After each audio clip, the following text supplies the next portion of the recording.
What's up? What's up? What's up, family? What's up? This is Juan J coming at you with the real talk. The real talk is on. Grab a seat, grab a seat. It's going down. Grab a seat.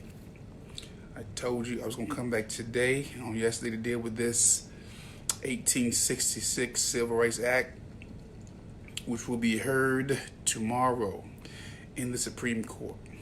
So just grab a seat, get your libation,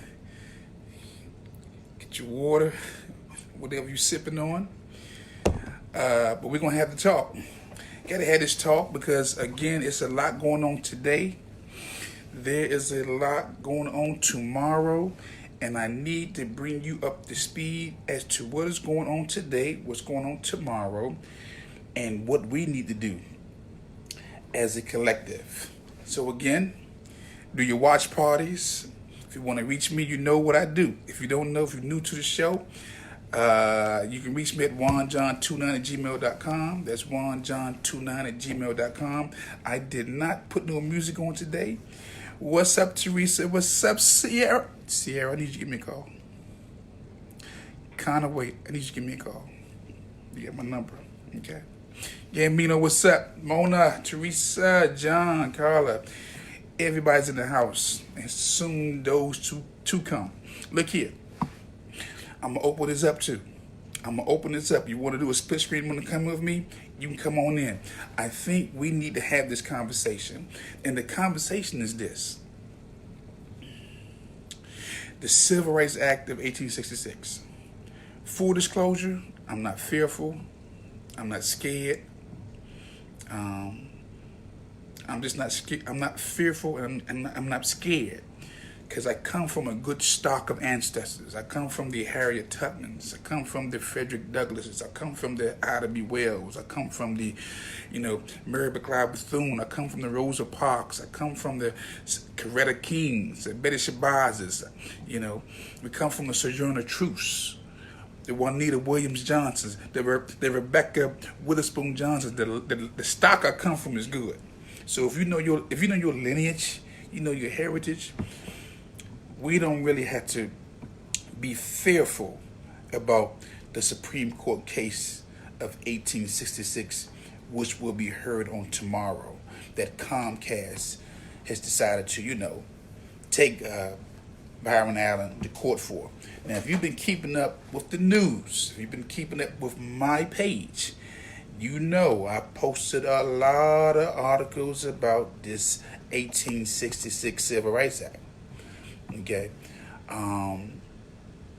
For those who are not familiar with it, let's find out what is the 1866 Civil Rights Act. This I'm reading from Beta what it is. This act also defines citizenship. This act, the 1866 Civil Rights Act, defined citizenship. And it made it illegal to deny any person of the rights of citizenship on the basis of their race or color. So that is the genesis. That's the genesis of the 1866 Civil Rights Act. Why is that important, family? Because this was the first Civil Rights Act that was given to black people. Well, at the time, we was considered colored, Negroes, mulattoes. Okay? So this was our very first Civil Rights Act. This was the act that told everybody in the nation. The 1866 Civil Rights Act was the act, was the law that told every white person, every black person, and I'm not talking about Latinos, I'm not talking about Asians, I'm talking about slaves, I'm talking about foundational black Americans, I'm talking about Negroes, I'm talking about the American descendants of enslaved.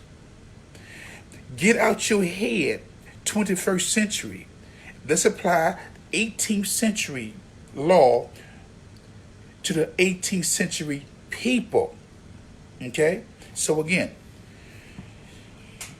the 1866 Civil Rights Act is the first act. It's the origins that the other bills stem from, the Civil Rights Act of 55 or 1965. Those bills stem from the first bill that told everybody in this nation that you cannot discriminate against Negroes, coloreds, coons. Okay, those were the names we had back then. Niggas.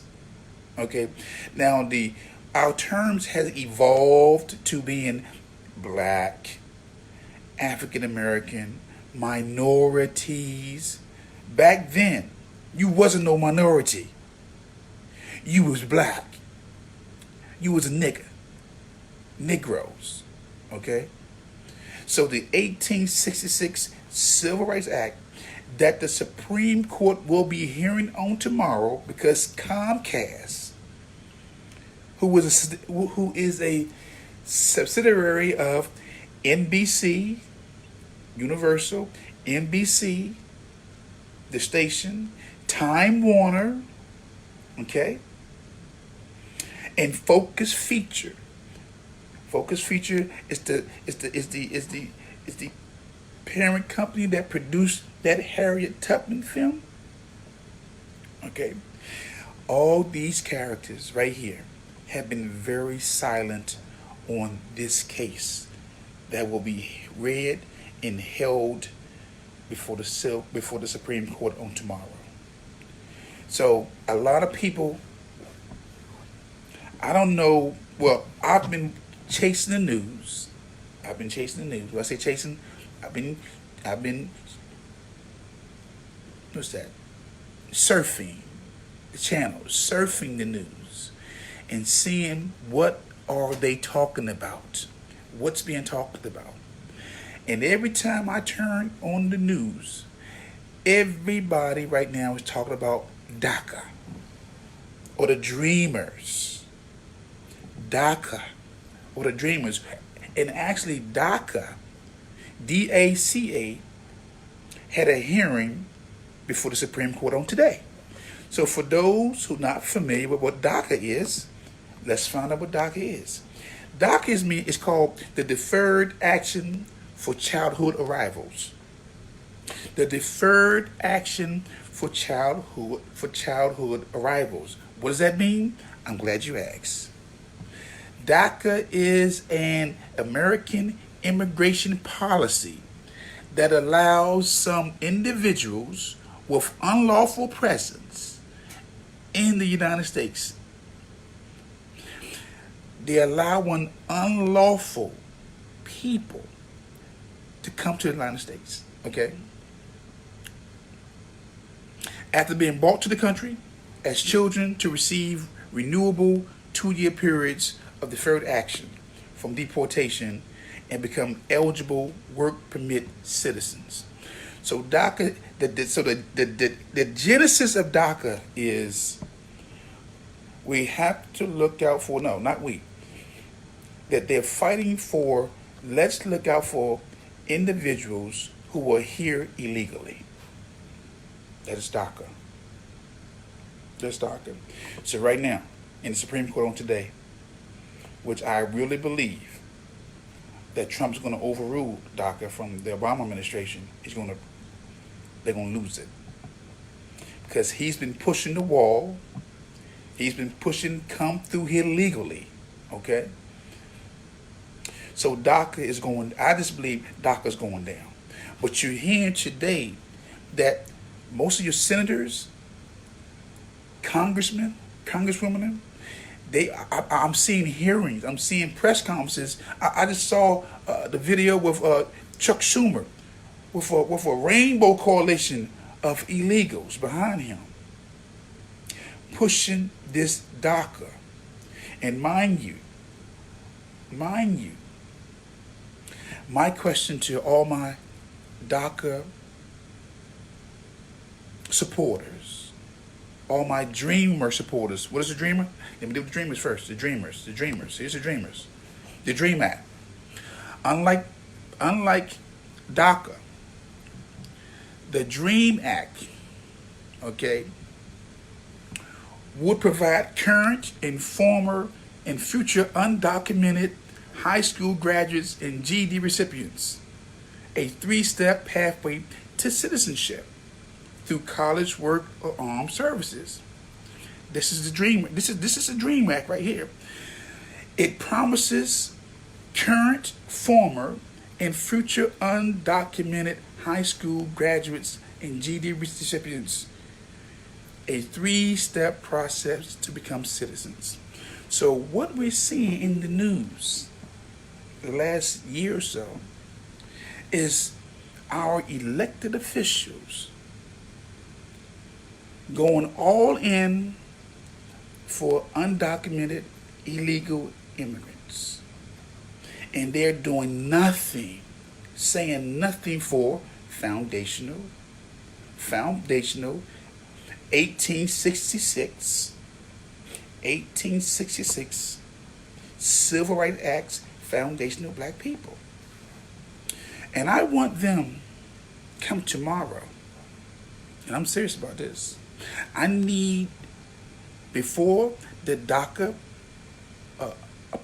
opponents or supporters go back home, go back to the communities, I want them to stay overnight.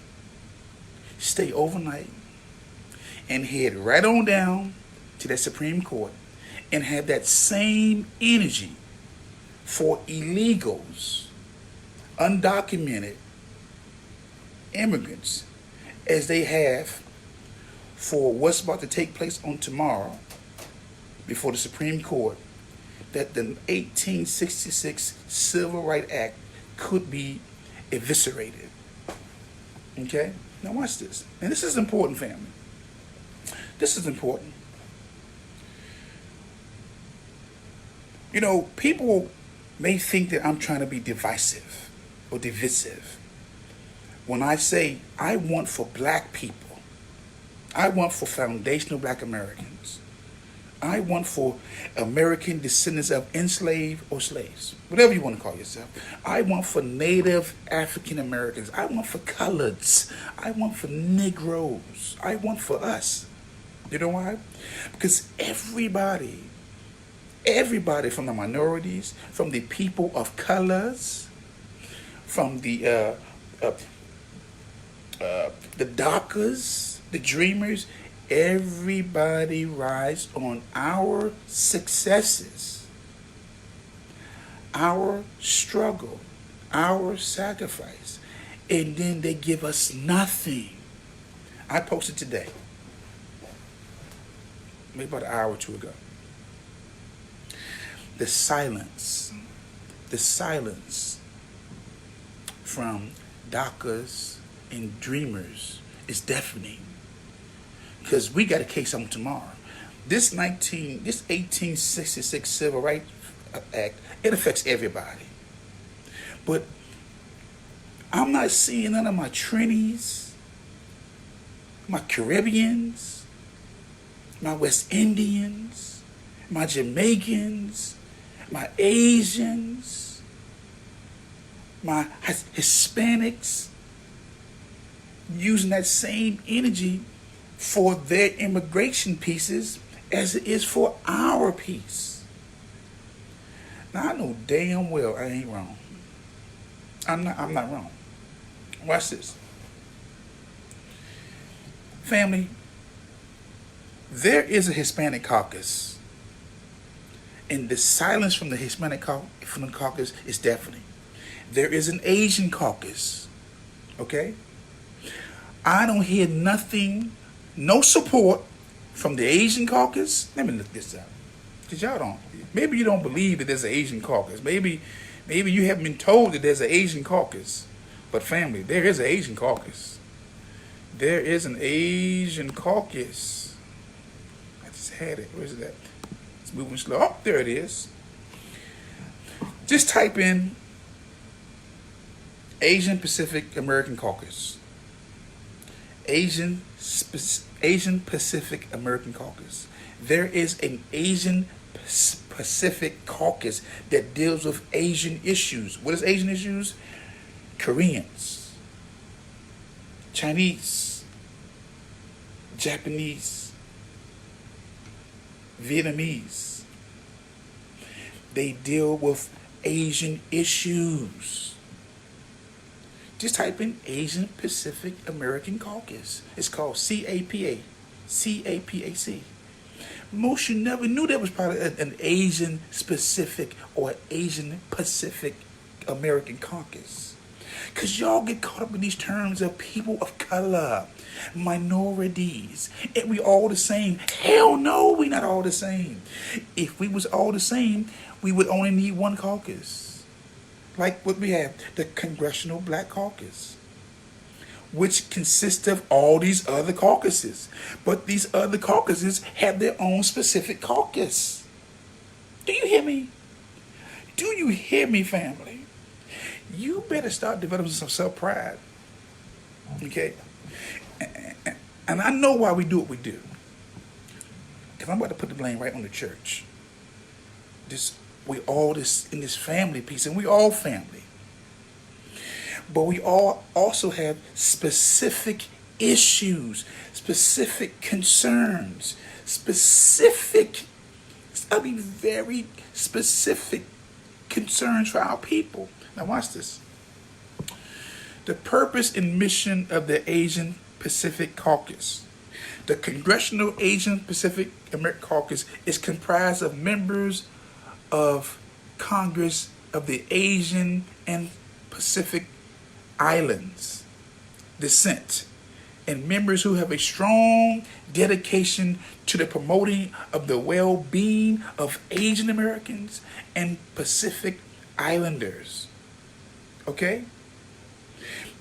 It said nothing about blacks.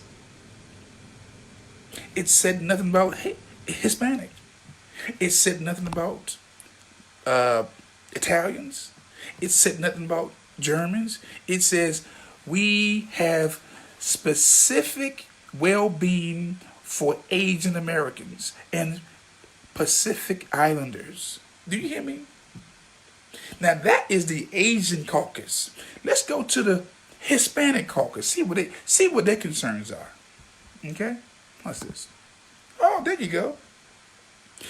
The Congressional CHIC, the Congressional Hispanic Caucus. Why would you need a Hispanic Congressional Caucus when there's a CBC, a Congressional Black Caucus? Because they meet specific needs for their community. Oh my God, what's this?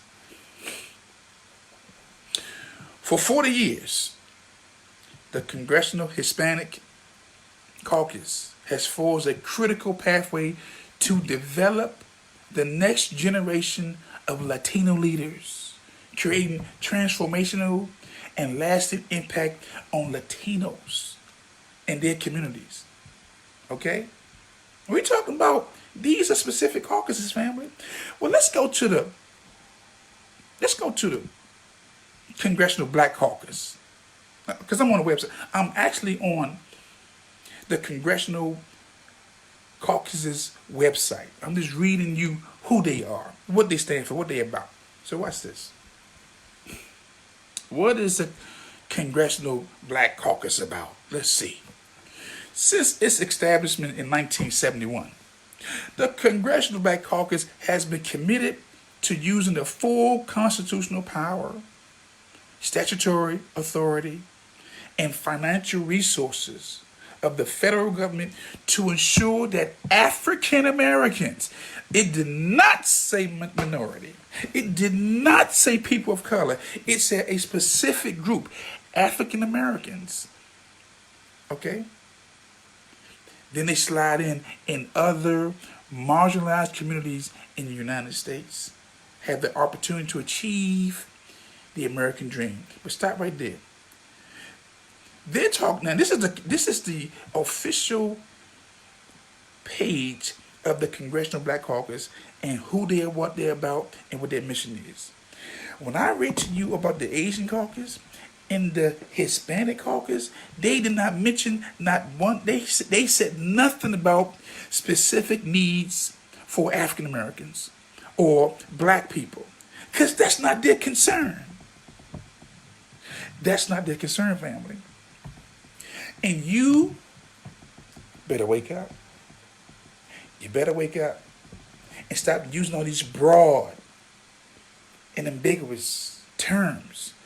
We, foundational black Americans, FBA, we, native African Americans, native to this country, not to Africa, born here, who can trace our lineage back to the Jim Crow era and to the 257 free years of slavery and labor, have specific needs for our people.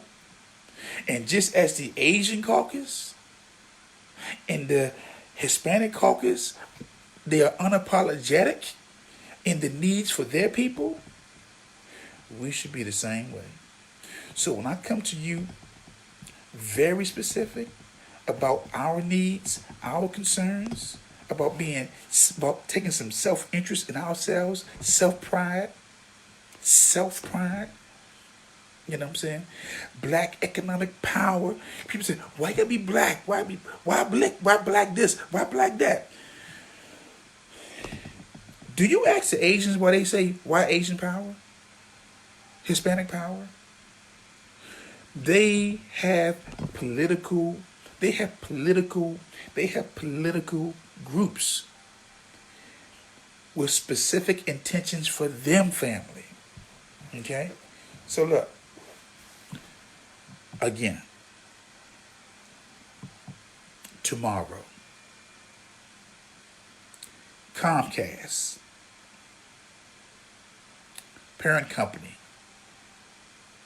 partners with NBC, NBC Universal, and Focus Feature, that company that put out that Harriet movie, are going to be in the Supreme Court tomorrow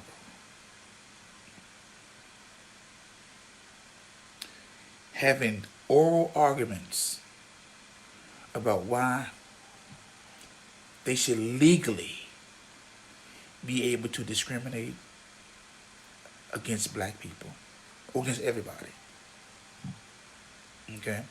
And I want the same energy from Hispanics and Asians in the congressional in the CBC, who supports everybody else but us. I want that same energy they putting out there today for the others on tomorrow. Okay?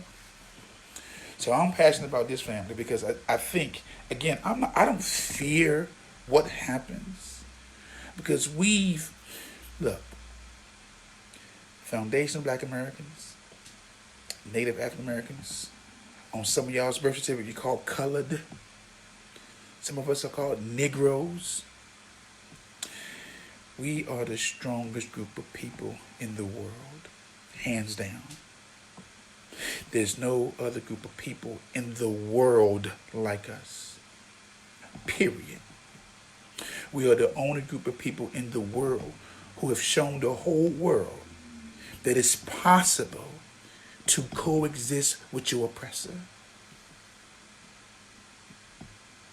without having constant wars and wars and wars. When I say war, I'm talking about rebellions and revolts. That people literally come here because they're trying to figure out, how do we do this? How do black people live with the oppressor and they're not doing what the Palestinians and the Israelis are doing, lobbing bombs and at each other. Look at what, have you guys noticed that Asian on Asian crime that's going on in Hong Kong right now? I posted that today. We need to stop saying black on black crime. Stop that right now. It's no such thing as black on black crime. Because right now,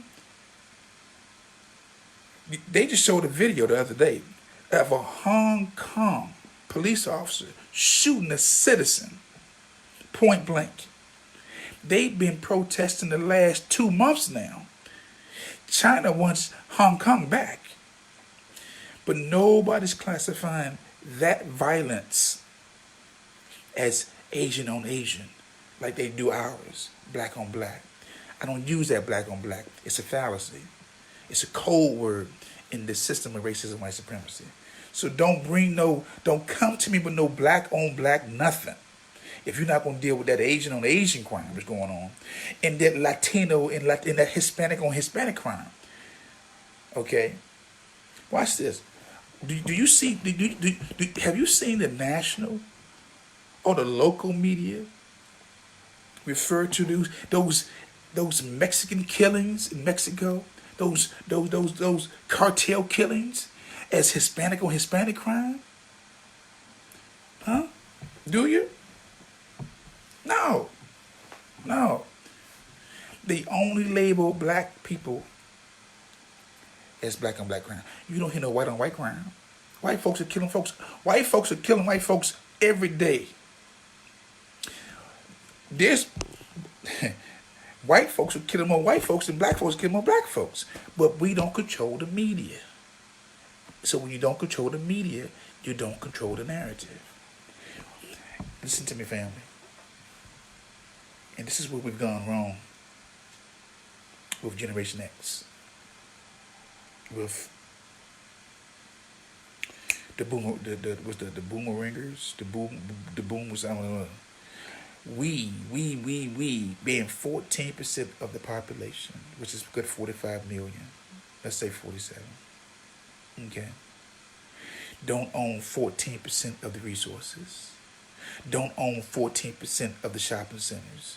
Don't own 14% of the electrical power grids. Don't own 14% of the water stations. Don't own 14% of the radio stations. Don't own 14% of the grocery stores. Don't own 14% of the gas stations. Don't own 14% of nothing.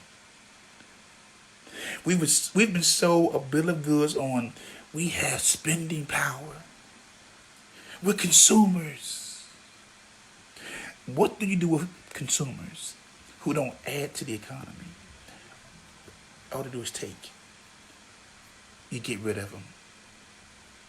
You get rid of them eventually. Okay?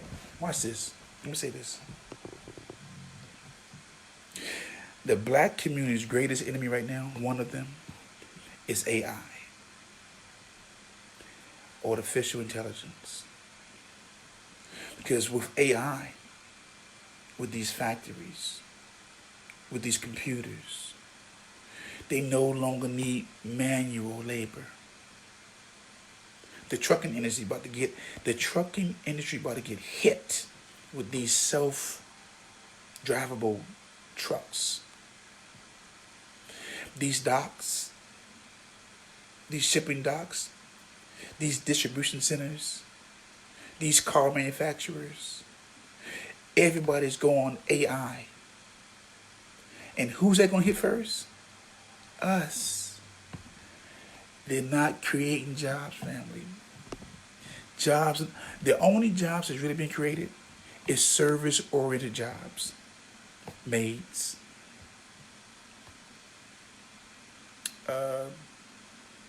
hotels, police, okay, restaurants, and even the fast foods are moving towards the hit the screen.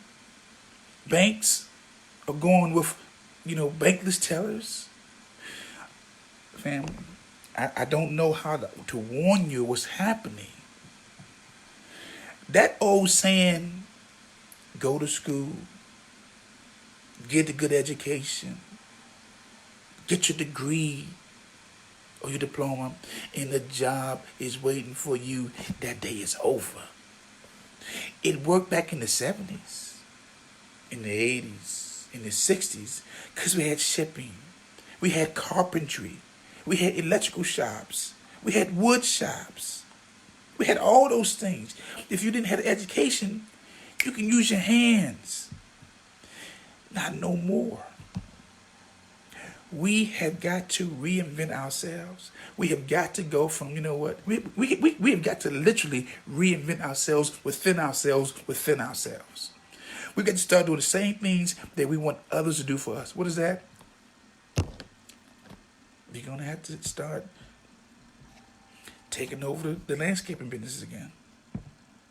We're going to take it from the Hispanics, the maid jobs.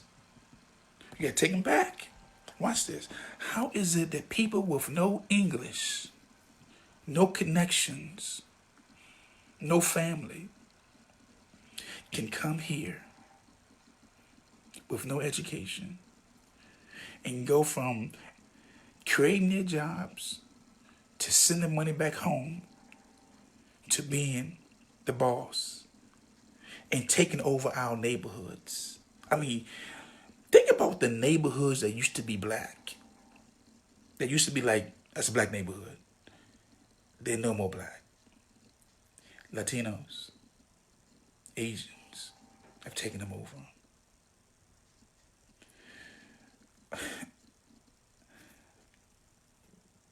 I don't, again, I don't think you understand the predicament that we're in.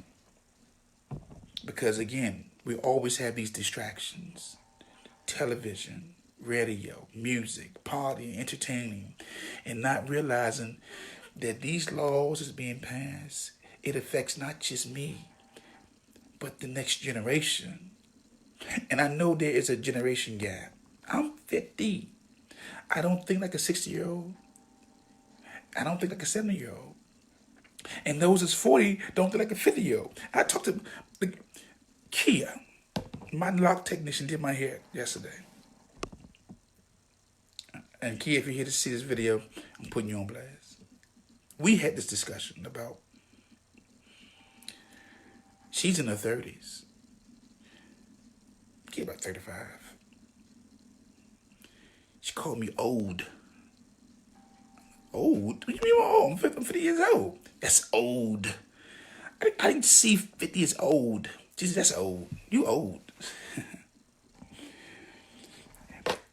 And it should tell you, we have differences in opinion. We have differences in approach to things. That thing did something to me. She called me old at 50. Because I look at other folks who's older than me. I said, I'm thinking some 60-year-olds in those 70s are old. But at her age, and at my daughter's age, it's 25, 30, they see 50 as old. Now, I know some of you jokers out here still want to hang out at them parties, and y'all want to get it in with them old, wear them clothes that's showing everything, and you still hanging out with them youngins. But guess what? They see you as old. And why? I'm saying that to say this.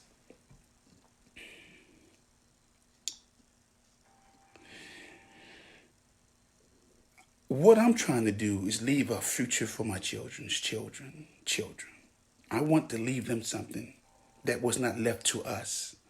When I look at the carnage, when I look at what the CBC, the Congressional Coon Caucus, yes, the CBC is the Congressional Coon Caucus, not Black Coon Caucus, have left us, our silver, not silver, our silver, SILVER, civil rights leaders. And watch this now. And some of these boule members, have they been quiet? Have they sold out our community? Every day I wake up, I see how we've been sold out. Because you can look a mile to your left and look a mile to your right and just walk down the street and see how many stores owned by black people. And you see who sold us out. The boule, the preachers, and the politicians. We got more churches than grocery stores. We got more churches than grocery stores. We have more churches than gas stations. We got more churches than farms. The very thing we need for our existence, shelter, food, education, we don't have that in our neighborhoods. We don't have the grocery stores. We don't have the housing. And now the wealth from our mothers, our fathers, our grandmothers and grandfathers, the wealth is now being taken from us with these shady reverse loans, with this redlining, with this gentrification. You know, when I did the police piece and I went to the seniors' houses and talked to them, and I saw how they had raised their children, irresponsible children, children that didn't have the education, the information to maintain the inheritance that their mother or their grandmothers had based on 20, 25 years of service to the government or, working. And they was turning this over to their children who didn't have the skill set to maintain these properties. And guess what? They lost them. Had to sell them. Black wealth is under attack like never before from our mothers and fathers' retirements and the redlining and the gentrification and the increase in prices on the food and the clothing and the smaller products. Y'all don't see this? You don't see that every week it seems like something is going up because they know what? You got to pay. Why? Because you don't have nowhere else to go and get it. You don't see that nobody comes to our neighborhood and buy nothing but maybe some soul food. What does the Asians buy from us? What does the Hispanics buy from us? Nothing. So that's why I'm pushing this black self-reliance, black self-confidence, black economic empowerment. And that's why I had to expose the Hispanic caucus, the Asian caucus. How, look here, Joe, the Asians and the Hispanic caucus are working together. I pulled up a receipt with that. What Kamala Harris went and spoke to the Asian caucus and the Hispanic caucus. And they wasn't doing enforcement with no CBC. Everybody in the Congressional Coon Caucus need to be kicked out immediately. If you ain't talking black self-interest, black self-reliance, black economic empowerment, you got to be gone. We can no longer use these broad terms as POC. I am not your person of color. Don't you ever call me no person of color. Ever. Now, outside this country, yes, I see plenty of persons of color. But in this country, I am fighting this beast. I'm raising stand against this beast. Watch this. Let me show y'all something. Let me read something to y'all.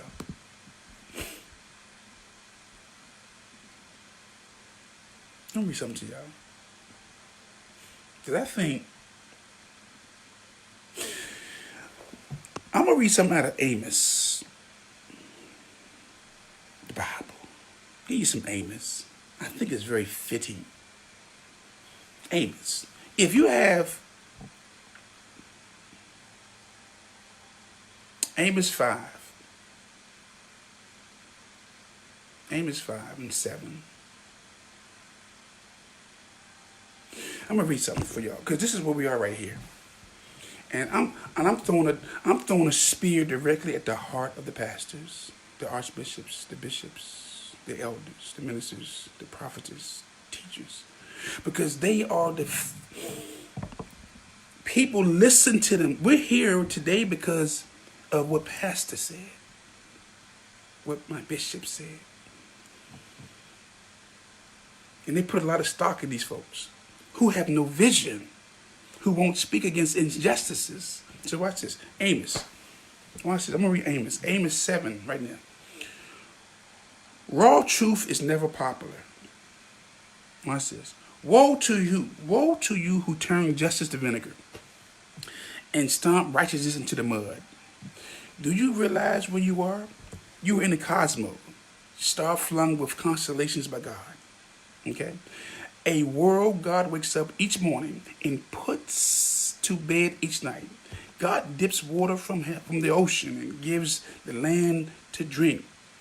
God reveals, does all this. And he can destroy it as easily as he made it.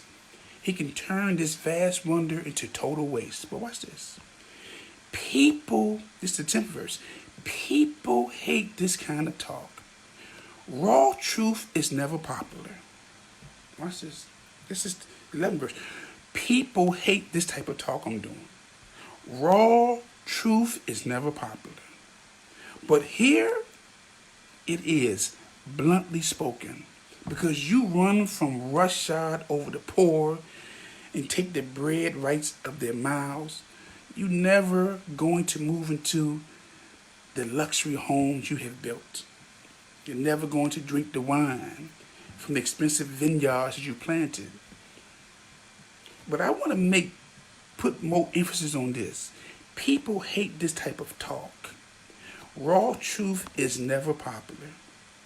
But here it is, spoken to you bluntly. When you tell the truth, it ain't popular. It ain't popular.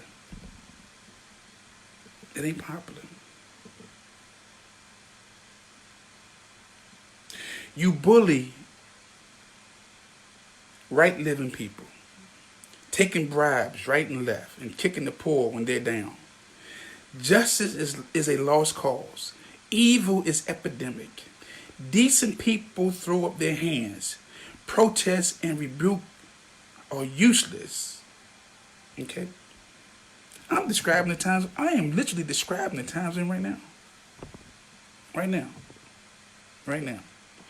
You have to have a conscience. We used to be the moral conscience of this nation. We used to have people who stood on the corners or stood from the pulpits and declared justice, righteousness. But now, all we hear is prosperity, love, forgiveness, hope, and faith. Never social justice. And we, who are at the bottom of the totem pole, is catching hell. And it's my duty, because I'm evolving. Look here, I got a body of work. If I never say none else again, I got a body of work right now that speaks for itself. That you can never say, we didn't know it. We didn't have nobody to tell us in layman's terms what was going on, who would speak to us eye to eye, who would speak to you. You know? Everybody's not chasing that dollar, family. I want for foundational Black Americans, FBA. I want for the American Descendants of Slaves, ADOS. There's an article on ADOS from the New York Times. I just printed that the other day, posted it on my page. I'm trying to keep you awake, because I think a lot of people, they commit themselves to God. They've committed themselves to the church, to ministry, and they've disconnected from what's going on in the nation, the Black nation. We've been having too many tribal fights among us. Baptists fighting Catholic, Catholic fighting Protestant, Protestant fighting Pentecostal, Pentecostal fighting Assemblies of God. I mean, it's just on and on. It's just infighting. It's like tribal fighting, and everybody is neglecting these laws. These laws that are on the book that's about to be overturned. That 1866 law will affect everybody in this nation tomorrow when it's been heard before the Supreme Court. Okay? You know, we always get a warning. There's always a warning. I'm an early warning system. There's always a warning before the start. There's always a calm before the storm. But again, I don't want to. I don't want you to be fearful. I'm not trying to stroke the fears, because even as the scripture says, God has not given us a spirit of fear, but of power, love, and a sound mind. I speak with a sound mind. I understand power, and I'm speaking in love.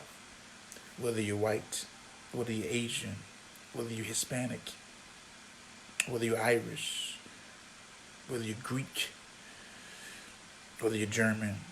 Look, I love everybody. Be very clear about this. But I have more love for foundational black Americans. And I'm unapologetic about that. I got special love for those people called Negroes. I got special love for those people called colored. Not no minority. Minority means white women. Be very clear about that. It means white women and LGBTQs. I'm not talking about that. Do never accept being called a minority. That is not you. If anything, accept the term exceptional. There's no other group of people in the world like us. We're ancient people. Not just the ones they find, not just the people that they're digging up over there in Egypt and finding bones from the pyramids and the Sphinx, from the Nile valleys, in the Sudan, in Egypt. No, in the era of colonialism,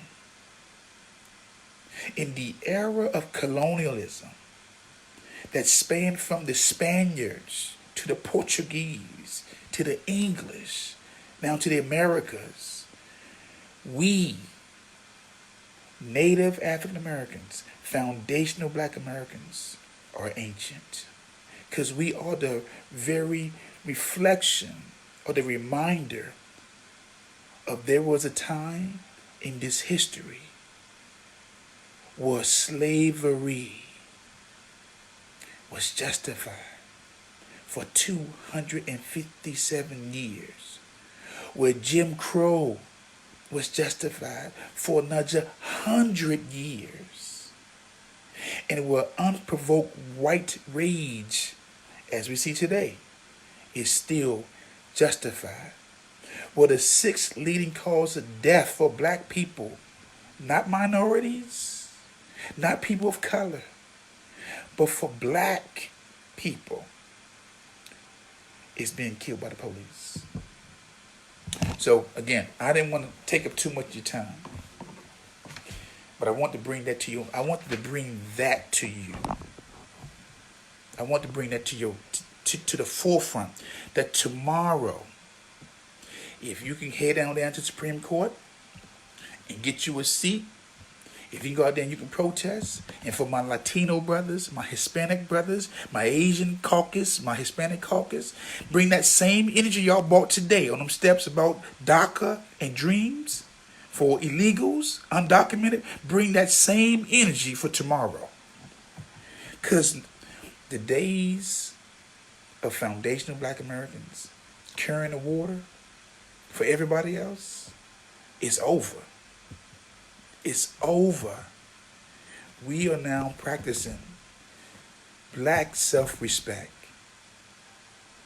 black self-pride, black economic empowerment, black self-confidence. The same thing everybody else practice. Again, a lot of you never knew about no Latino caucus. You didn't know about no Asian caucus. You knew about a congressional black caucus. But everybody has a caucus, and their caucus speaks to their specific needs. And before I leave, let me deal with these entertainers and these athletes who have been so silent on these issues.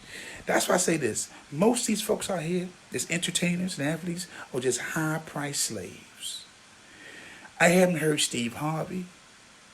I haven't heard these popular personalities speak to these issues.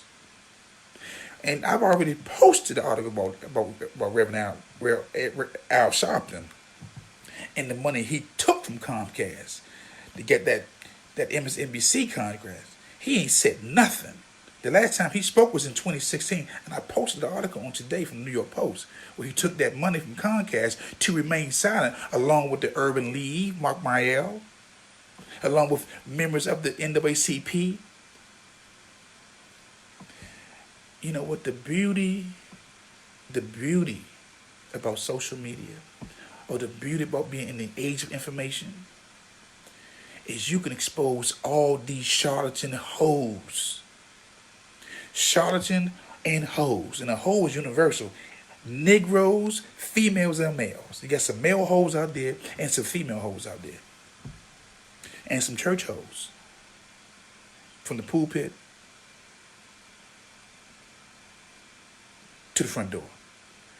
We can expose them. And look, look here. I'm very aware that when you talk like this, you become a target. So you got to make sure my stuff is tight. Because people, get something on them. We got to get something on them. Get something.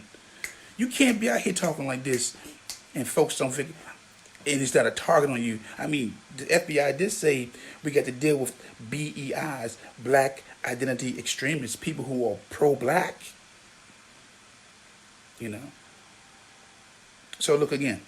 I need my Boule brothers, and sisters who've been silent this whole process, the entertainers, the athletes. Nate, can somebody tell me, has LeBron James said anything about this 1866? Has Denzel said anything? Has Samuel Jackson said anything? Has your most popular preacher said anything? Huh? One of the most important cases in the history of this nation is being tried in the Supreme Court tomorrow, and the silence from the Boule,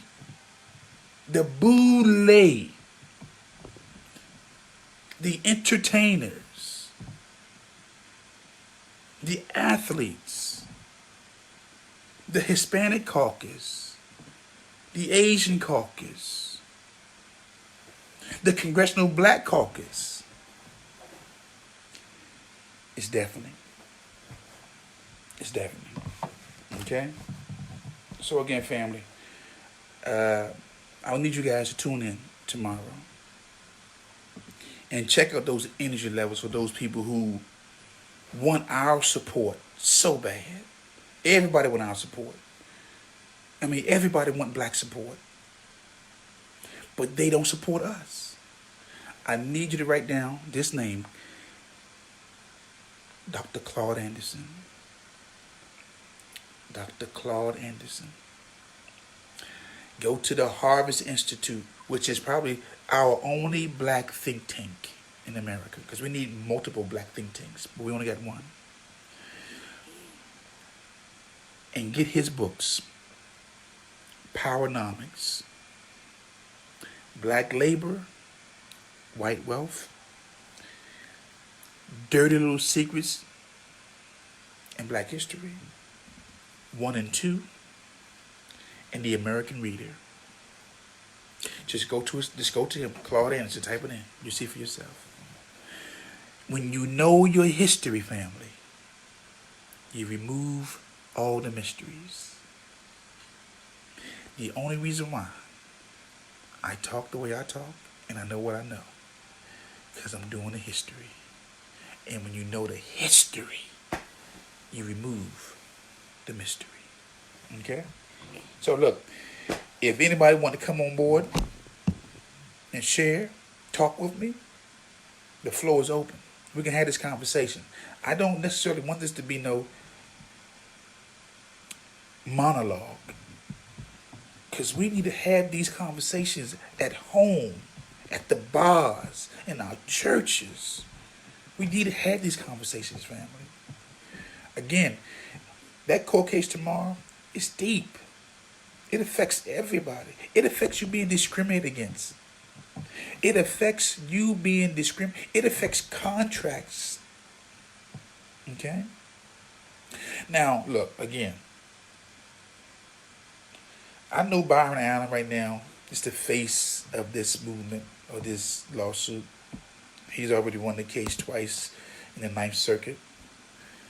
And Trump's DOJ decided with Comcast joined forces to fight this case, not really realizing this. Trump hates MSNBC. He hates them.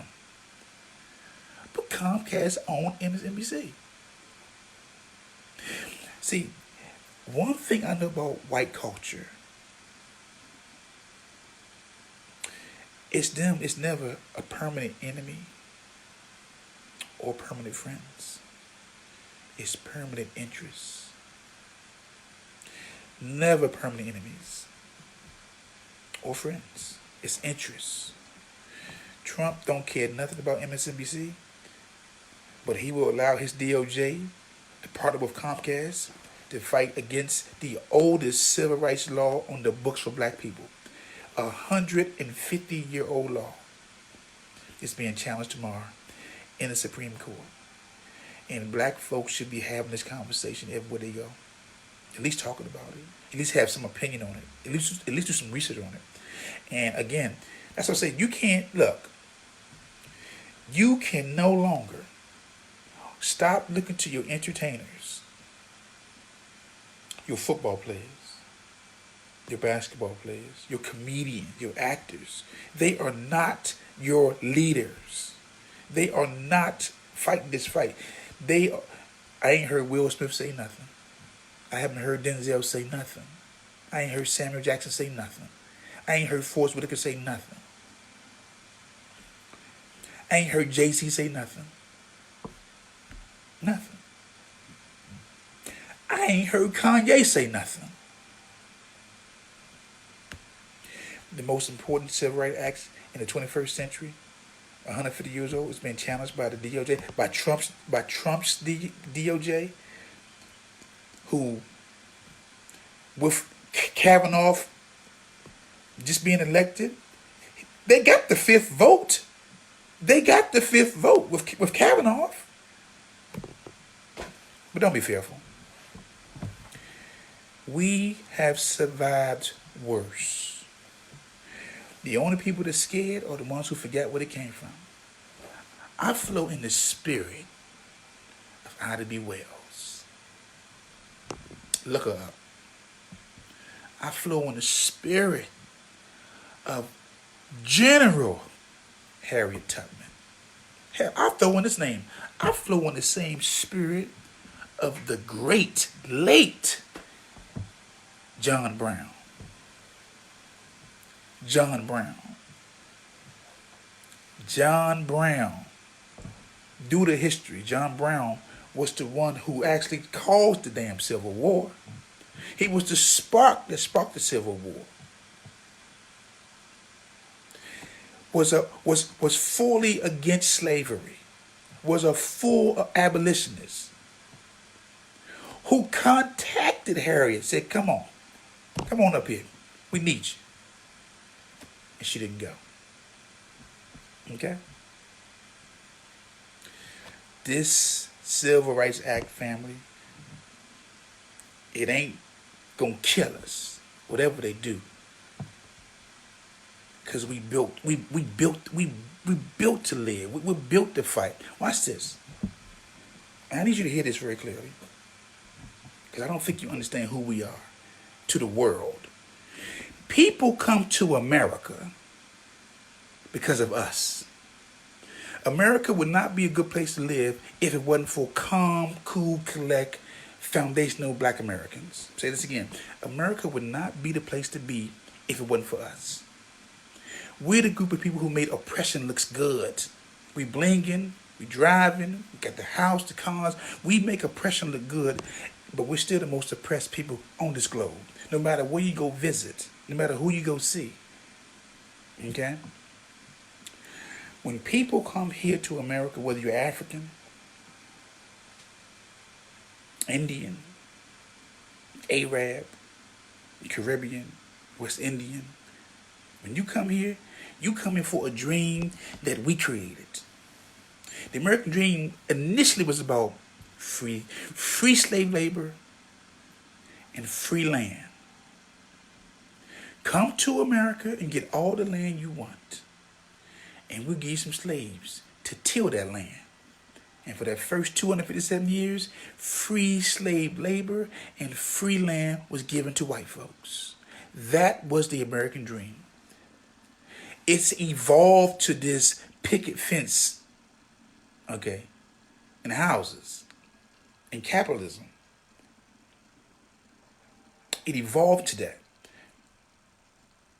But in our community, because we never got the 40 acres to the mule. We never got it. They rescinded that. That's why King said, we coming for that check. You promised us. You promised us. And I'm flowing in the spirit of the kings, of the David Walker's appeal, of the Nat Turners, General Nat Turner, Hero Nat Turner. Long live the spirit of Nat Turner, who believed in fighting, not faking, but fighting, who put it all on the line. For who? For the children, for the future. Now look here, black folks ain't living long. You know, when you get my age, you're OG. I'm like, I'm only 50. You OG. Because youngins don't think they're going to live past 26. In the black community, that's facts. Okay? So look, that's my spiel. That's my spiel. That's my spiel. The 1866 Civil Rights Act is being contested by Comcast. We should have all boycotted Comcast, Focus Feature, Harriet Tubman, Universal, NBC Universal, and Time Warner. They all are together. They're all parent companies. Comcast own, and even Bill Gates, who owns all this crazy stuff. Comcast, NBC Universal. We should have boycotted. Look here. This case probably shouldn't be in court because it should have hit us so hard what was going on that we should have had to drive to boycott. You know what? We're going to have to drop this entitlement piece that we've passed down to our children, wondering, why are my children so crazy? Because we passed down an entitlement piece to them. Get your education, get your degree, you're entitled. We got to start over, man. Family, we need to start over. We have to start over. We have to start over like we ain't got nothing and build from scratch. That's the only way we're going to be able to make it. We got to start over. We have to. Look here. The scripture says, without a vision, the people perish. My vision is we got to start over. We got to start, what? Knowing who's on the block. Call your mother. Call your father. Make amends. Forgive. And not forget, but forgive. Because, and come back to the realization, we all we got. Never forget is a call to action, family. The ancestors said never forget. Never forget. That's a call to action. Never forget is a call to action. Okay? We have not passed down this information. We've waited for others to tell our story. That can no longer happen. That can no longer happen. Okay? So with that said, make some phone calls. Start over. Find out who's on the block. Establish some relationships, some friendships with people you don't know. Because when this thing pop off, you got to go to somebody. They cut the grids, they cut the phones. You don't know nobody in the neighborhood? Nobody on your block? Nobody help you? Inbox me. JUANJOHN29 If you got my number personally, give me a call. We can do this thing. We have to do this thing. This is beyond me. It's about the survival of the children, the next generation. It is. This is about survival. What's that song? It's about survival. Only the strong shall survive. Okay? We have been targeted for extermination. We've got to do something. Okay? So with that said, again, tune in tomorrow. I don't think I'm gonna come on. No, I'm not gonna come on tomorrow. I'll play it by ear. But I felt like I had to say something about this Civil Rights Act and the people who've been quiet but expect our loyalty. No, it's time to be selfish and loyal to the group, to us. Okay. With that said, I want to thank everybody for tuning in. If you want that firearm training, you know you can contact me at juanjohn29@gmail.com for HQLs and CCWs, concealed carry weapons. I am nationwide. I am not going to break your pockets. If I got to do it for free, I will. But doing it for free is this. You're going to pay for that. You're going to pay for that ammo. You're going to pay for that lane. And I'll bring the gun. Okay? You're going to do something. I just need you to be ready. Not get ready. Be ready. My females on this feed, push beyond the fear. If you're a shooter, if you already know how to shoot, become a better shooter. Become a better shooter. I need you. And I'll do it for free. Because this is we're at a critical point in America.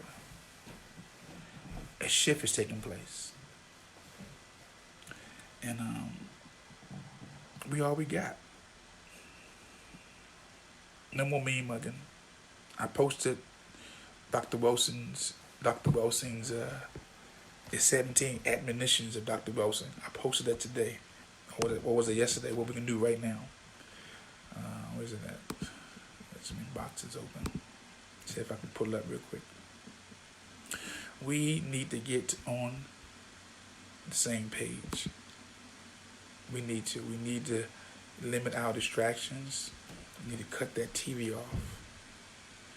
We need to cut the radio off. We need to do some meditating. Find some time for yourself. Become serious about the dilemma that we're in. And stop letting people take advantage of us. Stop letting people ride off of our coattails. Okay, I posted a book about Mein Kampf. Hitler book on Mein Kampf. The playbook that Hitler's using, I mean, that this current administration is using. I mean, he's taking the page right out of Hitler. Let me see if I can find the 17 admonitions of Dr. Wilson that I posted. Again, fam, my page is for information. It's for education. It's to inform you. And hopefully you're being informed and not entertained. There it is right there. I posted the 17 admonitions of Dr. Wilson, who wrote the book The ISIS Papers, Breaking the Code, Cracking the Code, whose teacher was Neely Fuller. Just type in Neely Fuller. Type in Neely Fuller. He wrote the book on the compensatory code for racism. He wrote a book. He's out of D.C. But she has 17 admonitions that we can do right now. We can start right now. Number one. What was number one? I have not called anyone out of his or her name. Stop calling folks out their name. Address them by their name. We need to shut down that bitch talk, that calling somebody a bitch. Oh, you a bad? No. Oh, dogs. King, queen, whatever. But stop calling folks out their name. Number two, I have not gossiped about anyone. Look, even Facebook is becoming, or social media, Instagram, Twitter, is becoming a gossip vehicle. Everybody putting their business out there. This is a weapon. Social media is a weapon. It ain't for your personal business. It should be a weapon. It's a weapon, family. I use it as a weapon to empower, to inform, to enlighten, to educate. It's time to evolve. Number 3, I have not squabbled with somebody. I have not squabbled with anybody. That's number 3. Stop squabbling. Number 4, I have not snitched on anyone for personal gain. We got too many snitches out here for personal gain.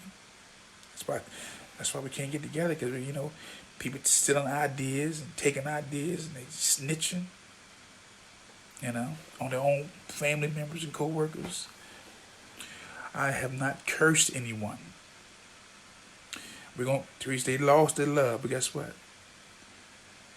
We're going to get it back. I'm optimistic. I have not cursed anyone. Stop saying our neighborhoods are filthy and dirty. Stop throwing the trash. We don't realize we're cursing our own self when we're always talking about our own self. We talk about neighborhoods, talk about people. You're not seeing Asians talk about other Asians. You're not seeing Hispanics talk about Hispanic their neighborhoods. They promoting their neighborhoods. We curse ours. Stop cursing your own neighborhood. Stop cursing your own family members. Okay? I have not been discourteous to anyone. Stop being discourteous. I have not been disrespectful to anyone. I have not stolen from anyone. I have not robbed anyone. I have not fought anyone. I have not killed anyone. I have not trashed my home, my community, or my workplace. This is what you can do right now. He said, what can we do? We can do the 17 admonitions of Dr. Wilson, who was a clinical psychiatrist.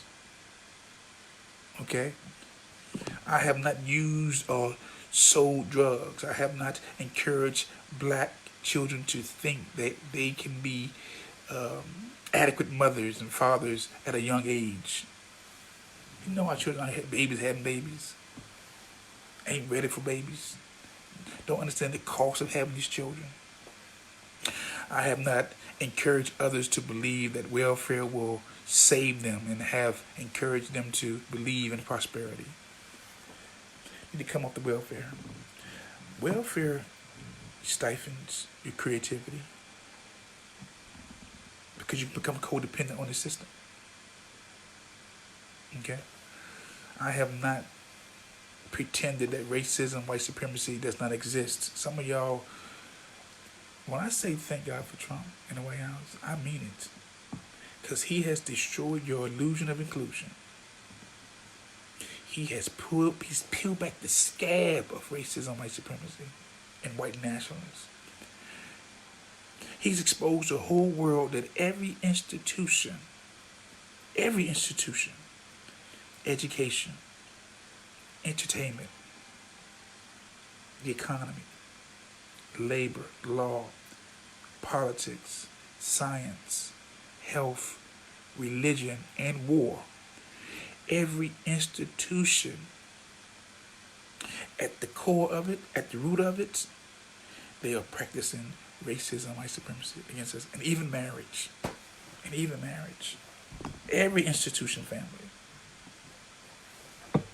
We're seeing racism, white supremacy. Okay? And number 17, I have not allowed any black, brown, red, or yellow person to be divisive or conquered by the perpetration of white supremacy. Now look, black come in all shades and all colors. Like what's my man? Adam Clayton Powell said that. He said we come in all colors. We come in the white of the white and the black is the black. So when I say black, I'm saying all the colors. We got some white black folks out there who passing. You know your mama black. Your mother's white. But you're passing. Black comes in all colors, from chalk to coal. Don't get it twisted. But I have not allowed any black, brown, red, or yellow person to be divided or conquered by the system of white supremacy. So check it out. Check out my page. I posted that 11 hours ago. Dr. Wilson passed away 3 years ago. Her words are still as relevant then and now. Okay? And I'm going to stop. You know, it's enough for me to highlight the problem, but then I gave you a solution. Real talk, real issues, real solutions. And again, if you want to make a donation to that Cash App, and I'm about to come off this Facebook platform and go YouTube, because Facebook is funny. Y'all spoiled. Like to change my audience, okay, or increase the audience. You can go $JUAN J29. It's $JUAN J29 on your Cash App. Or if you got Zelle, ZELLE, you can do a donation or donation. Again, I want to thank you all for tuning in. You could be somewhere else, but you tuned in with me, and I hope I said something to empower you, to encourage you, to enlighten you, to strengthen you. I hope I said something that educated you. I hope I said something that inspired you, at least got you thinking. And with that said, always remember this, family. It is not how much you know, it's how much you care. With that said, I am out.